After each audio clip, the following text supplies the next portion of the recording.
Africa, and a warm welcome to JIT-TV News, where we bring you nothing but politics, business, sports, and entertainment all in one experience. My name is Andile Guguletu, Intombi Yakwacindi Umahlawa. Now let us have a quick look at your headlines for today. Kariba generation limit inches up by March. South African energy crisis hits Anglo investor payouts. U.S. military shoots down fourth flying object over North America. Highlanders arrive in Gweru ahead of pre-session friendly.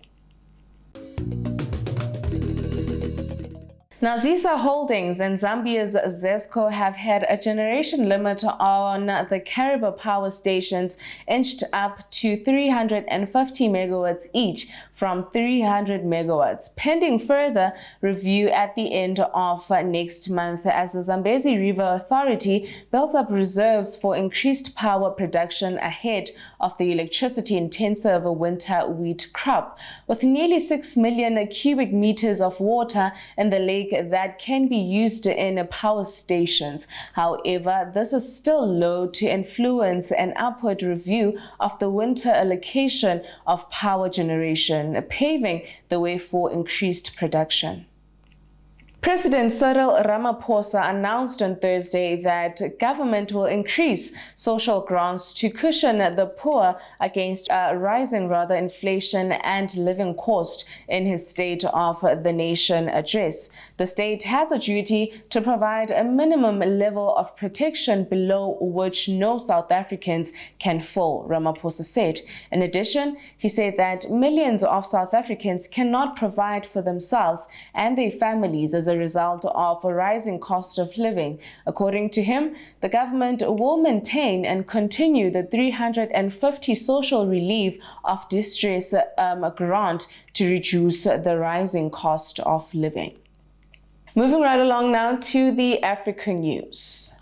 A court in the East DRC has sentenced 7 soldiers to death of cowardice in the face of the enemy and murder. They were found to have fled advancing M23 rebels, retreating through the town of Sake, where they caused the death of 2 people by reckless discharging their arms. However, their lawyers do plan to appeal. Last November, 3 other soldiers were convicted of cowardice and sentenced to death.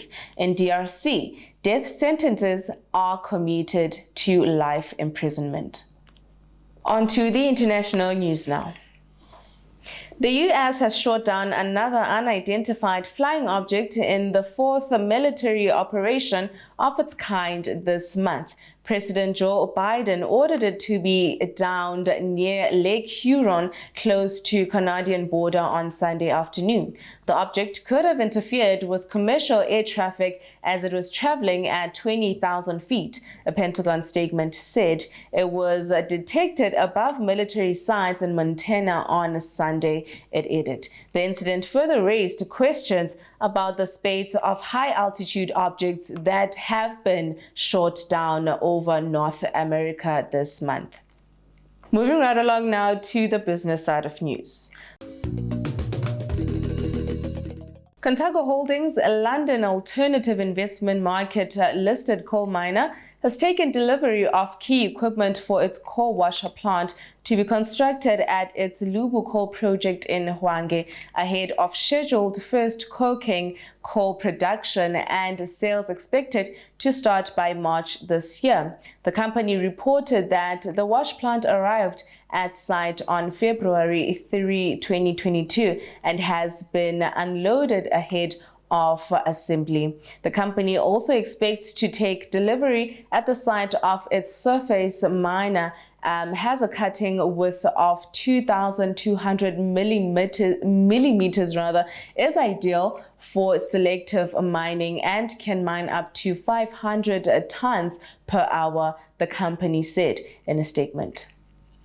Anglo-American Platinum said investor outputs will drop as worsening power outages in South Africa curb output and push up costs. A year ago, the Anglo-American unit announced a record payout as carmaker demand bid the price of rhodium and palladium, which are produced as byproducts of platinum mining. The challenges are worrying rather, as they hit hard on a sector that's already grappling with criminal activities and sabotage at mine sites, said Chief Executive Natasha. Let us look into your today's financial indicators.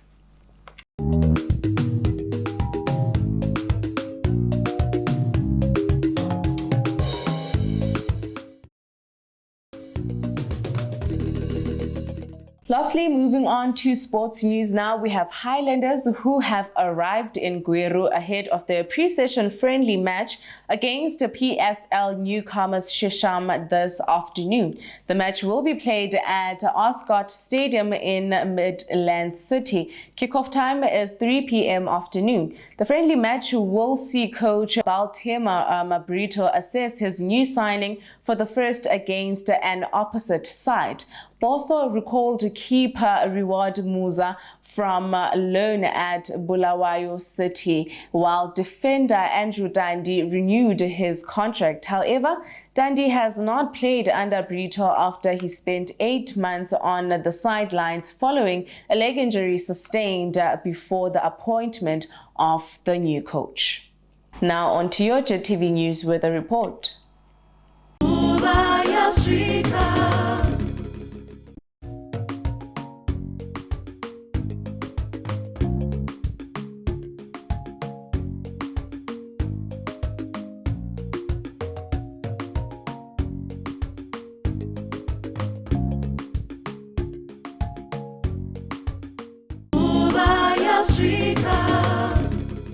And that is all from me to you. A huge thank you for joining me tonight. As always, kindly please comment and follow us on all our social media platforms at Twitter, Facebook, and Instagram, or rather go to our website at www.JIT-TVzw. And again, please do not forget to subscribe. Signing out, it is Andile Guguletu Indombia Wacindu Mahlaba. Have yourselves an amazing day.